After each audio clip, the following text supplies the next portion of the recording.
natuyuan ng dugo. "Hoy! Sino ka? Ipapapulis kita!" Ay, wakwak ka.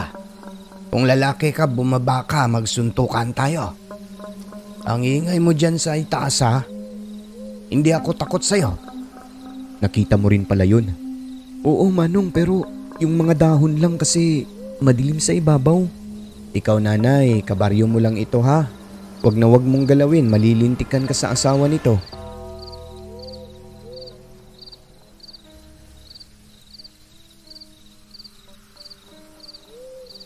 Mapagpalang araw sa inyo. Ako nga pala si Viviana. Meron lang akong isi-share na hindi ko makakalimutang experience.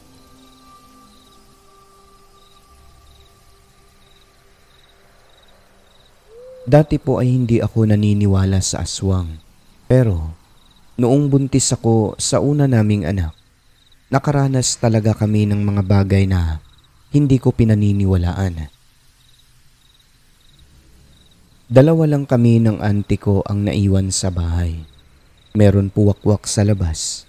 Paikot-ikot ito, lilipat sa bubong, tapos kakalmutin niya ang nipa.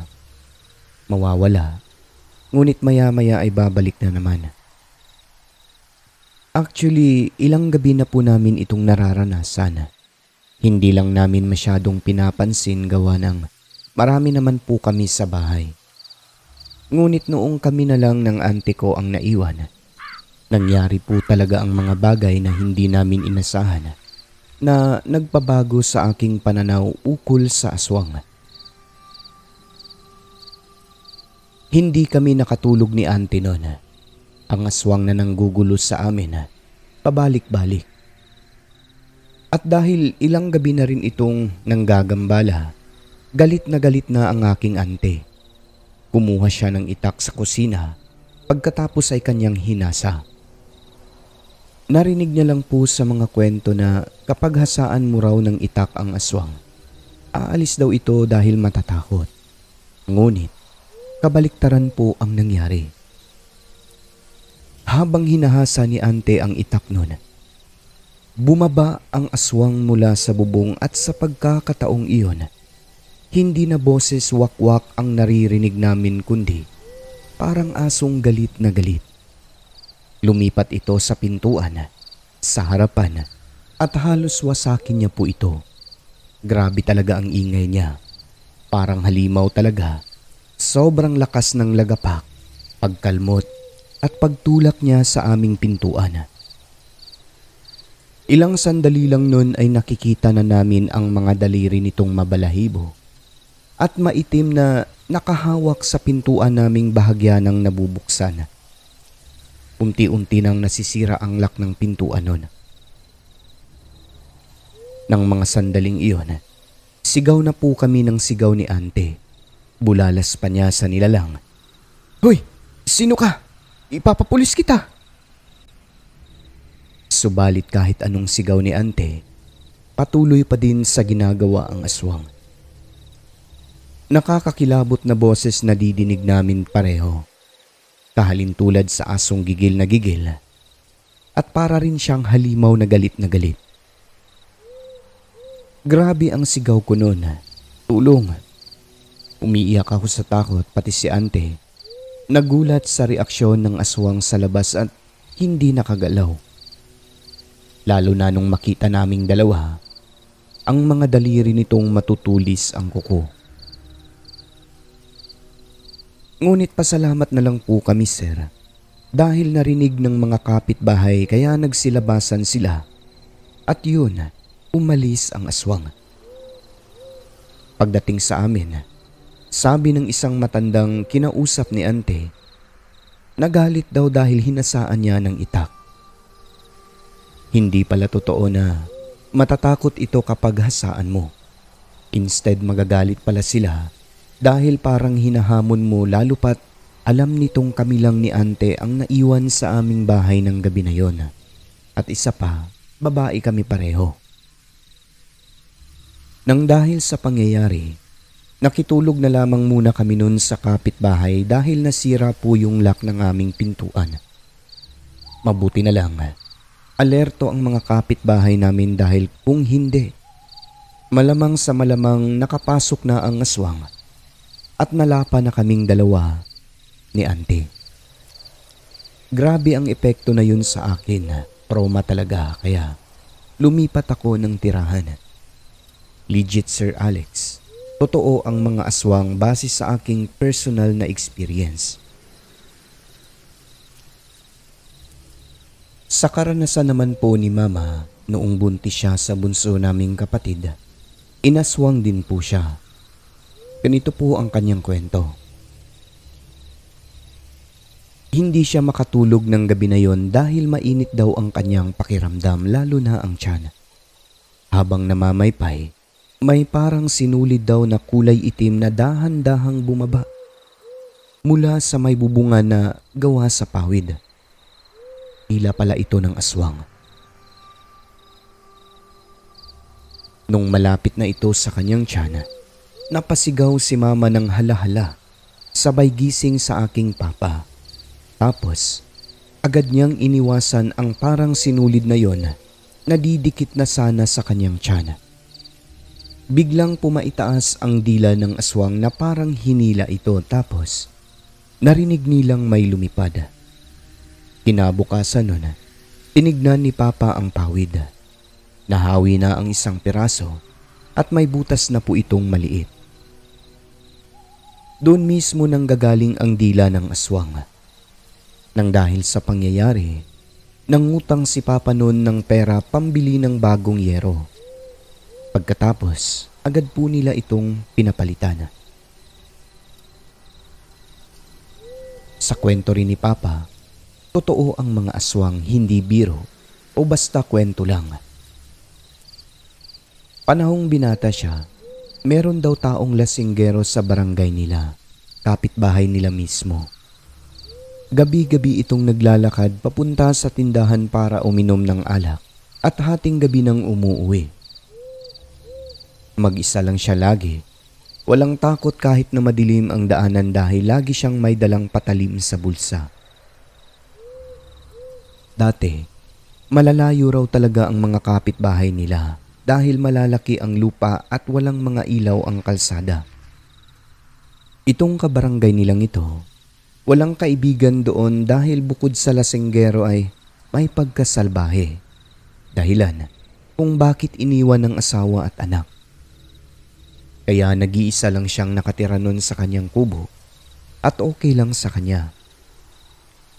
Malawak ang taniman nitong saging. Yun ang pangunahing pinagkakakitaan nito, kaya may panggastos talaga siya sa alak. Kwento ni Papa, kada gabi may dumadaan daw talaga na wakwak sa lugar nila. Nasanay ng mga tao, may mga bantog sa kabilang baryo. Isang gabi, may humuning wakwak. Agresibo base sa naririnig nila Papa. Tahimik lang sila noon. Maya-maya pa ay dumaan ang lasinggero. Noong malapit na ito sa bahay niya, narinig nila Papa na sumisigaw. Ay, wakwak ka. Kung lalaki ka, bumaba ka, magsuntukan tayo. Ang ingay mo dyan sa itaas ha. Hindi ako takot sa'yo. At kung babae ka naman, halika, dito ka sa harapan ko tumuwad at nang tirahin kita ng patalikod. Ay, mga aswang kayo. Makaraan ng ilang minuto noon, narinig nilang sumisigaw na naman ang lasinggero. Pag-aakala nila Papa, nagmaoy lang. Ganun daw kasi yun eh. Kung minsan nagtatapon ng mga bagay sa loob ng kubo niya kapag nalalasing. Ngunit kinabukasan, nagulantang silang lahat na magkakapitbahay sa kanilang nasaksihan. Paano kasi, naabutan na lang nilang walang buhay ang lasinggero sa mismong pintuan ng kubo nito.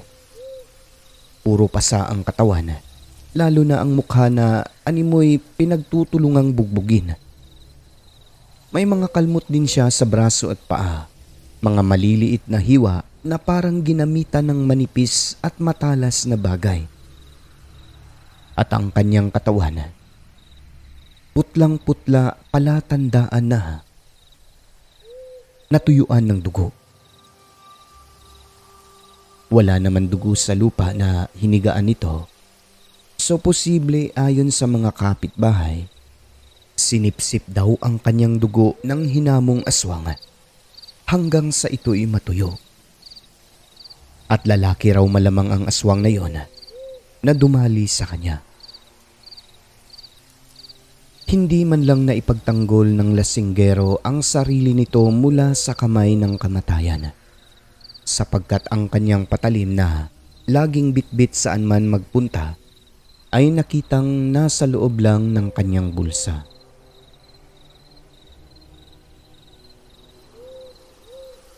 Ako nga pala si May.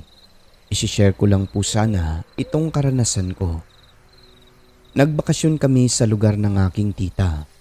Kung hindi niyo po na itatanong, matanda pa ako sa tita ko ng 1 taon kaya parang magkapatid lang din kami o magkaibigan ang turingan. Habang nasa talipapa kami namimili ng isda, meron po akong nakasagutan na nagpakuno-kunong aswang. Hindi ako natinag sa pinagsasabi nito pero ang tita ko ay inaawat na po ako. Naawat naman po kami. Wag ako kako, sabi ko sa kanya dahil hindi ako takot kahit sinong aswang ka pa. Grabe ang titig ng nakasagutan ko. Kung nakakamatay lang, patay na siguro ako. Siyempre, hindi ako nagpatalo. Tinaasan ko ng noo at kilay. Umalis na kami. Sabi ni tita, kalmahan ko lang daw ang sarili ko sa lugar dahil maraming aswang.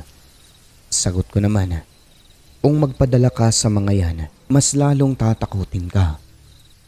Maniwala ka dun. Bakit, nakita mo na bang naging aswang yun?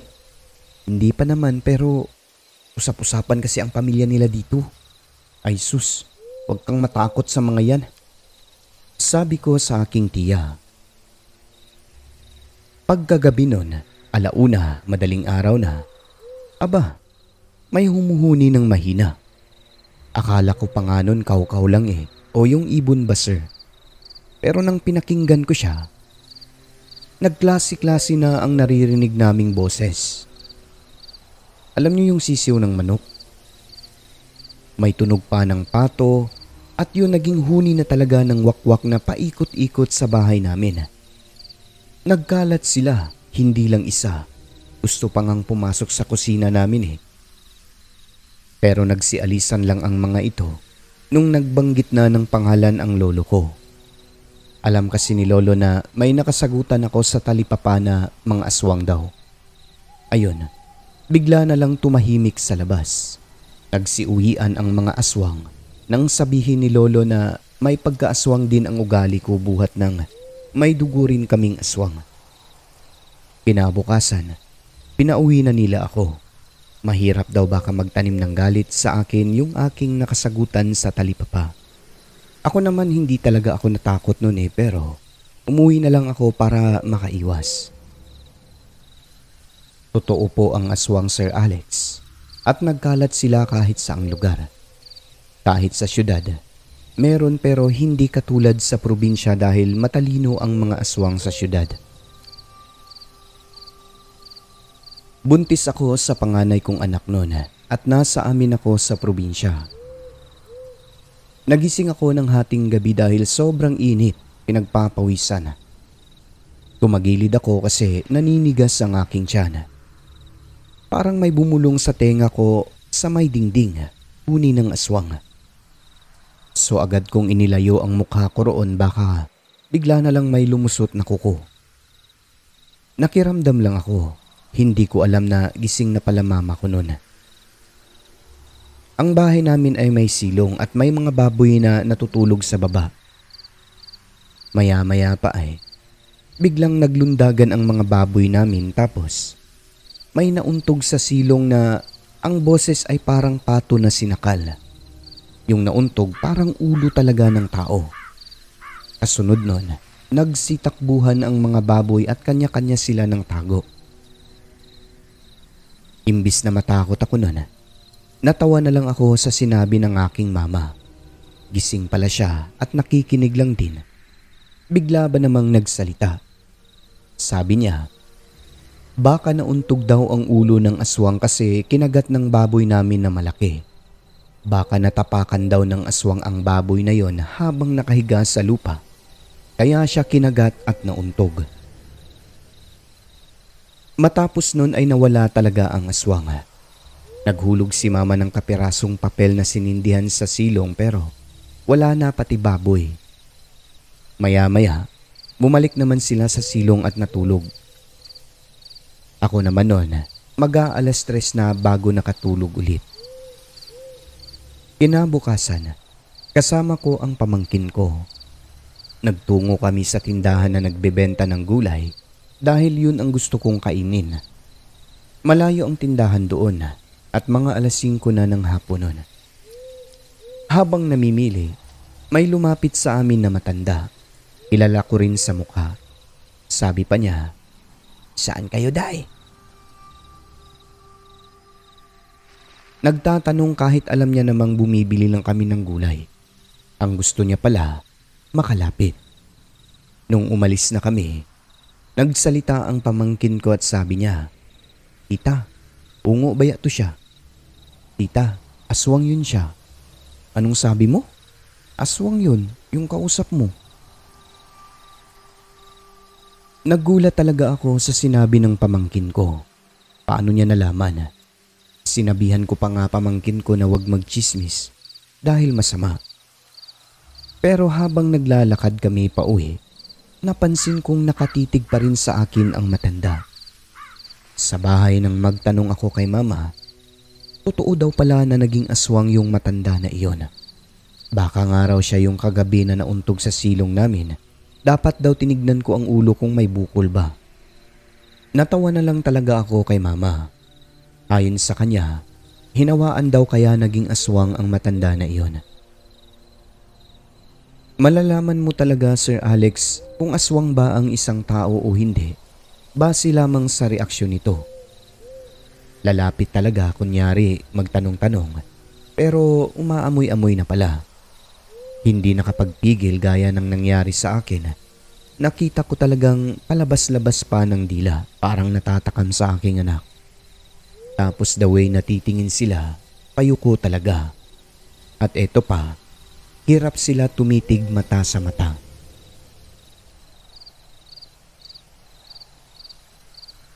Itago niyo na lang po ako sa pangalang Bebeng. First time ko po mag-share ng real experience sa SOCMED. Hindi ko na po sana ibabahagi ito kaso may mga kapareho po akong experience dito sa mga sender ninyo kaya naisipan ko na rin po na magbahagi. Totoo po na mabango sa mga aswang ang buntis. Tumira kami sa lugar ng husband ko. Lugar na marami raw aswang pero hindi naman po ako naniniwala doon dati. Taong 2007, nagdadalang tao ako sa aking unang anak. Lagi po ako nagdadasal sa Panginoon Jesus Christ na protektahan kami ng anak ko. Isang beses, alas 6 ng gabi, mag-isa lang po ako noon sa bahay. Nagtataka ako kung bakit sobrang ingay ng puno ng papaya. Nang silipin ko ito ay magalaw ang mga dahon sa ibabaw gayong wala namang hangin. Actually, 2 puno ito magkatabi lang. Mga 4 na dipa mula sa aming bintana ang distansya. Ang isang puno lang po ang magalaw noon, ang isa hindi naman. At nung tignan ko ang mga dahon ng tubo sa ilalim, hindi rin gumagalaw. Wala akong makita sa ibabaw gawa ng sobrang dilim doon at hindi ko na lang pinansin. Maya-maya pa ay napansin kong parang may ilaw ng flashlight na tumatagos sa dingding namin. Nang silipin ko sa bintana, si Mang Paeng pala inilawan niya ang ibabaw ng aming papaya. Hindi ko na inalam kung ano ang iniilawan niya pero may kutob na po akong masama. Ilang minuto, natulog na lang ako pero bago ako humiga ay nagrosaryo muna. Ang aking pangamba ay itinaas ko sa Panginoon. Matapos magdasal, ang sarap ng aking tulog dire-diretso. Kinabukasan, maaga pa ang aming kapitbahay na si Mang Paeng at ang asawa niyang si Aling Inday. Nagtanong kung okay lang ba ako. Ha? Okay lang naman po. Bakit po kayo napatanong, Manong? Wala ka bang napansin kagabi? Na ano po? May aswang sa ibabaw ng papaya ninyo. Ay Diyos ko, kaya pala gumagalaw yung isang puno sa ibabaw. Nakita mo rin pala yun? Oo Manong, pero yung mga dahon lang kasi madilim sa ibabaw. Inilawan ko kagabi, nakita kong may aswang. Napansin ko rin po yung pag-ilaw ninyo, Manong. Sumagot naman ang kanyang asawa at sinabing, Alam mo, Ineng, itong si Paeng hindi natulog kagabi yan. Bakit naman po? Binantayan ka. Hala, salamat po kung ganun, Manong Paeng. Maayos naman po ang tulog ko kagabi. Mabuti naman kung ganun. Ang mister mo kailan uuwi? Mamaya po, darating na yun. Mabuti. Nag-alala ang mag-asawa kasi alam nilang mag-isa lang ako kagabi kaya hindi natulog si Mang Paeng. Maya-maya umano ang kanyang pagsilip sa bahay ko. Iniispatan niya ang bubong at paligid kung babalik ba ang aswang na kanyang nakita. Kaya pala ang sarap-sarap ng tulog ko noon dahil binantayan pala ako ng kapitbahay namin. Dininig ang aking panalangin at siya ang isa sa naging instrumento ng Panginoon para mabantayan ako. Kaya labis talaga ang pasalamat naming mag-asawa sa kanila dahil nagawa nilang magbantay sa taong hindi naman nila kadugo. Alam ko na paraan iyon ng Panginoon. Isang beses pa 6:00 pasado ng gabi, hinihintay ko noon ang aking asawa. Bumili muna ako ng gatas sa tindahan. Medyo may kalayuan onte ang tindahan namin doon. Pagkabalik ko, una narinig ko ang huni ng tiktik.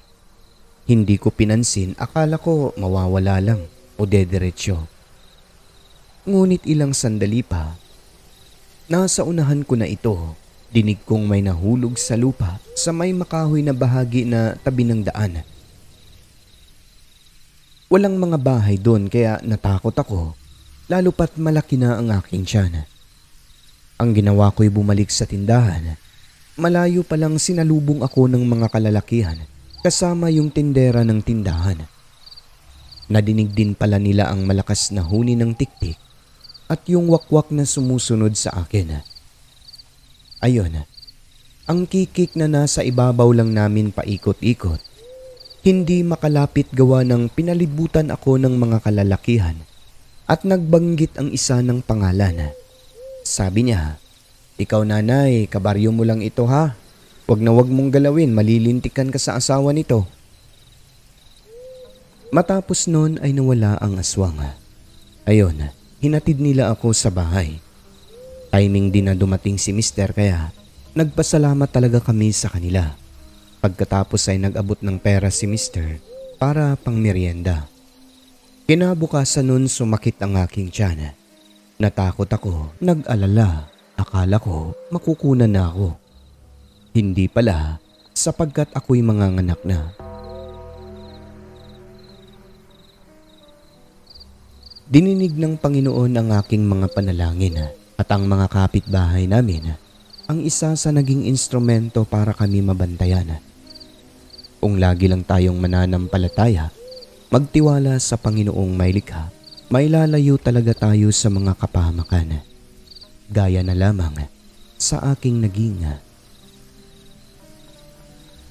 karanasan. At ngayon ay madako na po tayo sa ating membership shoutouts mga kaibigan. No? Unang-una, Rancid Bloods, 9 months. Kay Anika Mishka, bagong member. Thank you po ma'am sa suporta. Kay Kanji, 4 months member na, no? Supporter. Kay Story Hike Subtotski, 37 months. Kay String Bowlen na isang super idol. Maraming salamat po ma'am sa iyo. Kay Jim Semilia, 33 months member na. Kay Jamer Amendato, 4 months. Kay Susana Dorn, 9 months member. Johnny Zel Alviola na 29 months member na. Kay Cheng's channel na 18 months, Samantha Cruz na 9 months member na. Super idol din po si Ma'am Samantha Cruz, kaya maraming salamat po ma'am sa suporta. At syempre kay Luis Elmido 28 months member na, Jeffrey Bunyad 27, Rose Kim na 20 months member na, kay Mike na 35 months, and last but not the least kay Madam Rosary Jayarante na 11 months ang member na. Ayan, maraming salamat po sa inyong lahat mga kaibigan. Kayo po ang dahilan kung bakit na kahit gipit na po tayo sa ating channel ay hindi po ako sumusurrender. No? Sana lang po hindi darating doon. Basta nandyan kayo, makikita ko lang kayo dyan sa members at saka sa mga comment section. Kahit na wala tayong sweldo mga kaibigan, sige lang. Go pa rin po tayo mga kaibigan. No? Wala naman po akong ibang pinagkakalibangan, kaya magpapatuloy po tayo. And again, taos puso po ang inyong narrator na nagpapasalamat. God bless po sa inyong lahat. At sa lahat ng mga silent listener ay welcome po kayo sa channel natin. Pumasok na po kayo at i-hit ang subscribe button. Siyempre, huwag niyo hong kalimutan ang notification bell upang updated kayo sa mga bagot nakakasabik nating mga kwento. Muli po mga kaibigan, maraming salamat po sa mga suporta nyo. Huwag kalimutang tumawag sa taas. I love you.